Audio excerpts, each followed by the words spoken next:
बरं, आता equilateral triangle नंतर आहे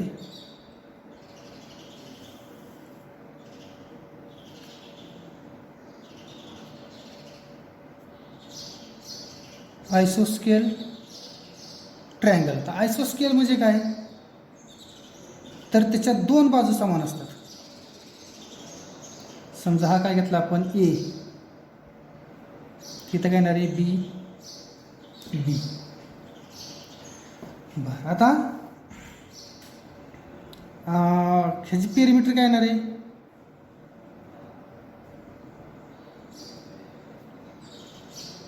ए प्लस ट्वाईस बी, ए प्लस बी प्लस बी.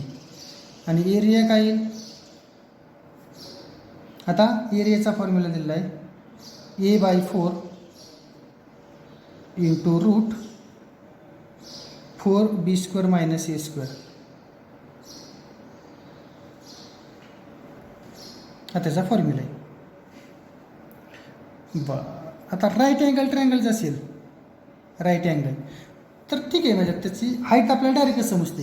म्हणजे तो आपला बेस माहीत असतो आणि त्याची हाईट बी काढता येते. कारण जो परपेंडिक्युलर लाईन असेल तोच त्याची काय झाली, हाईट झाली. त्यामुळे राईट अँगल ट्रायंगलचा फॉर्म्युला तोच घ्यायचा, 1/2 बेस इंटू हाईट.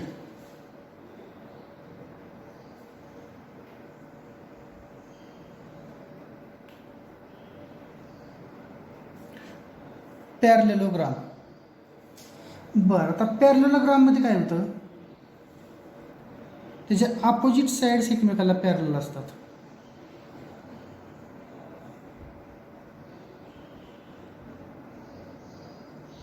ए ए, बी बी. ठीक आहे. पेरिमीटर म्हणजे काय येणार आहे, ए प्लस ए. ठीक आहे, म्हणजे 2 इंटू ए प्लस बी. आणि एरिया ऑफ पॅरलेलोग्राम समजा ABCD म्हणतो मी, ABCD इज इक्वल टू, आता दिलेला आहे बेस इंटू अल्टिट्यूड. अल्टिट्यूड म्हणजे काय करायचं, तो परपेंडिक्युलर टाका. हा काय झाला, अल्टिट्यूड झाला, बेस इंटू अल्टिट्यूड. पॅरलेलोग्राम समांतरभुज चौकोन म्हणतो तर आपण. बरं, आता आहे रोम्बस. आता रोम्बस म्हणजे त्याला म्हणतो आपण समभुज चौकोन म्हणतो. चारही बाजू त्याचे काय असतात, सेम असतात.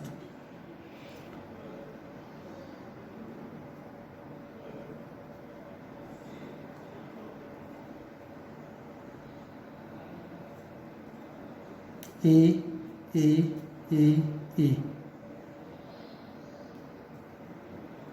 हे त्याचे डायगोनल D1 आणि D2. ठीक आहे. आता पेरिमीटर काय येणार आहे, सर्व बाजूची बेरीज 4A ही त्याची पेरिमीटर येणार आहे. आणि area of rhombus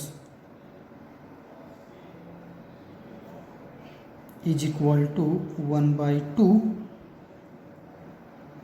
into D1 into D2. D1 D2 काय आहे, त्याच्या जे डायगोनल आहेत तर डायगोनलचे काय दिलेले आहेत, त्यांनी लेंथ दिलेले आहेत. D1 आणि D2 ह्या डायगोनलचे काय आहेत, लेंथ आहेत.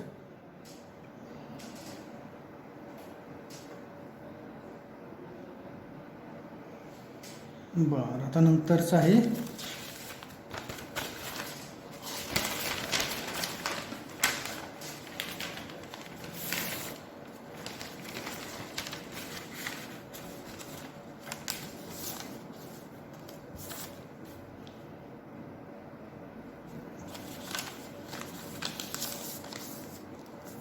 ट्रॅपेझियम.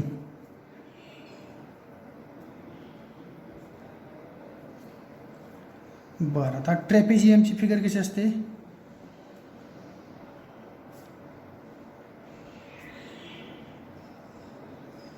ह्या दोन साईड एकमेकाला पॅरलल आहेत पहा,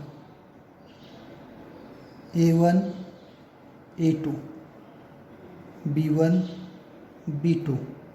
इथून जसं परपेंडिक्युलर टाकतो मी. अल्टिट्यूड. बरं, आता पेरिमीटर म्हणजे परत काय, B1 + B2 + A1 + A2 सर्वांची ॲडिशन. फक्त आता एरिया लक्षात ठेवा, area of trapezium is equal to 1/2 into sum of parallel sides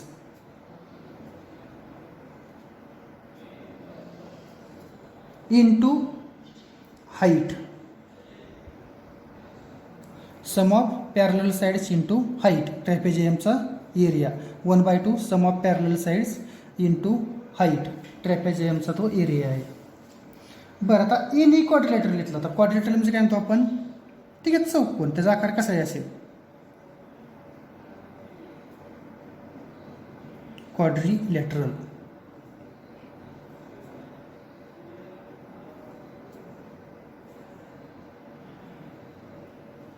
ठीक आहे, हा जरा क्वाड्रिलॅटरल. आता मी काय करतो, त्याचा कुठलाही डायगोनल घेतो. डायगोनल D, A1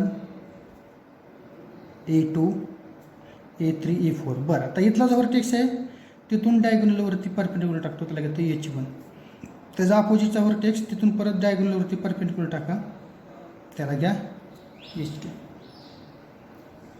ठीक आहे. पेरिमीटर म्हणजे sum of all sides. Area of quadrilateral is equal to, आता क्वाड्रिलॅटरलचा एरिया आहे 1/2 इंटू H1 + H2 दोन्ही हाईटची ॲडिशन इंटू. बरं, त्याच्यासाठी काय घेतले आहेत, ABCD, ठीक आहे, इंटू D. तो डायगोनल आपण D घेतलेला आहे. समजा असा घेतला ABCD AC. 1/2 addition of height into length of the diagonal. हा आहे क्वाड्रिलॅटरलचा एरिया, एनी क्वाड्रिलॅटरल. बरं, नंतर आहे सर्कल. बरं, आता सर्कल म्हटलं हा सेंटर, रेडियस. पेरिमीटर काय घेतो आपण, सर्कलची पेरिमीटरला काय म्हणतो आपण, सर्कम्फरन्स.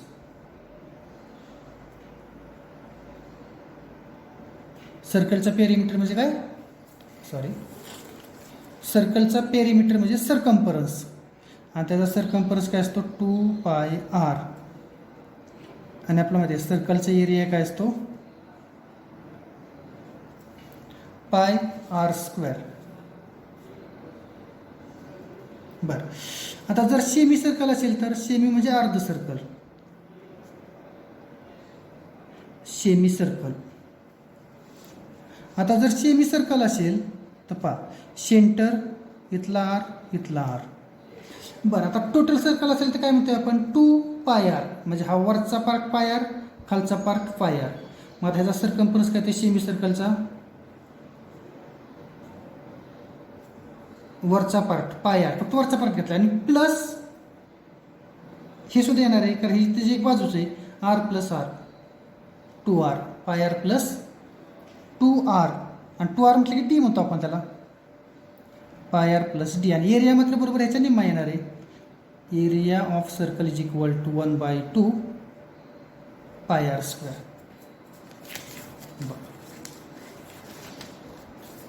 आता सर्कल झाला आपला, सेमी सर्कल झाला. आता काय करतो मी, सर्कलमधलाच पार्ट घेतो. समजा आपल्याला 2 सर्कल दिले,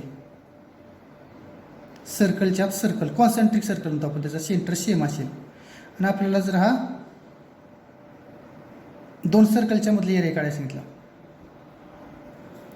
आता हा मोठा सर्कल आहे, त्याचा रेडियस आहे कॅपिटल R. लहान सर्कल आहे, त्याचा एरिया आहे स्मॉल r. तर आता हा बाहेरचा एरिया काढायचा असेल तर आपल्याला काय करायला लागेल, मोठ्या सर्कलची एरिया मायनस लहान सर्कलचा एरिया. काय करतो मी, area between 2 circles is equal to area of big circle minus area of small circle.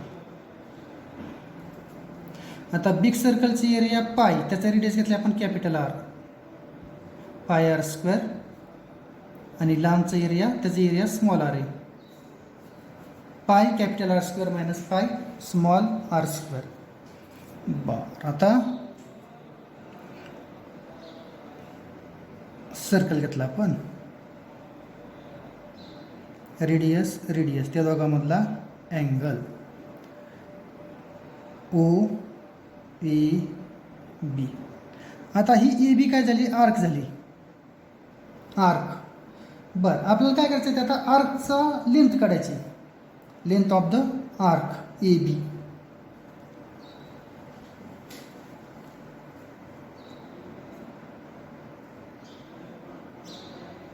Length of arc A B is equal to theta upon 360 into 2 pi R. Length of arc, arc म्हणजे फक्त एवढा part आला. आणि आता त्या सेक्टरचे area करतात. Sector म्हणजे काय, तर हा टोटल, ह्या टोटलचा एरिया आपल्याला फाइंड आउट करायचा आहे. Area of sector O A B is equal to, आता सेक्टरचे area 360 into pi r square. आता ते बघा दोघांसाठी म्हणजे लेंथ ऑफ आर्कला आणि एरिया ऑफ सेक्टरला थीटा अपॉन 360 3 अपॉन 60 दोन्ही सेम आहे. फक्त इथं लेंथ आहे म्हणून 2 पाय आर आणि एरिया आहे म्हणून पाय आर स्क्वेअर घेतलेली, एवढं फक्त लक्षात ठेवा. बरं ठीक आहे. एरिया ऑफ हेक्झागॉन अजून घेतो, एरिया ऑफ हेक्झागॉन. आता हेक्झागॉन म्हटलं की त्याला 6 साईड असतात बरोबर का, 1 2 3 4 5 6.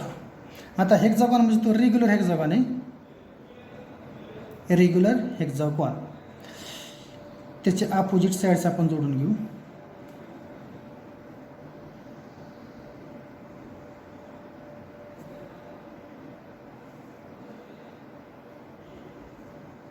आता ते दिसत नाहीत, इथला प्रत्येक त्रिकोण सेम असतो बघा, सर्वांची लेंथ काय येते सेम येते, कारण रेग्युलर हेक्झागॉन म्हटलेले आपण. ठीक आहे. मग आता area of regular hexagon is equal to किती ट्रँगल आहेत, 1 2 3 4 5 6 म्हणून 6 इंटू कुठली एका ट्रँगलची एरिया काढू. पण आता काय म्हणतो आपण, त्याच्या सर्व साईड सेम आहेत बरोबर नाही. सर्व साईड सेम असतील तर तुम्हाला समभुज त्रिकोण म्हणजे इक्विलॅटरल ट्रँगल, आणि इक्विलॅटरल ट्रँगलचा √3/4 इंटू ए स्क्वेअर, 6 इंटू √3/4 ए स्क्वेअर. हा झाला एरिया ऑफ रेग्युलर हेक्झागॉन. ठीक आहे. आता फक्त आपण ती फॉर्म्युले दिलेले आहेत, हे फॉर्म्युले व्यवस्थित करा. मी एक्झाम्पल काय करतो, ग्रुपला तुम्हाला पाठवतो.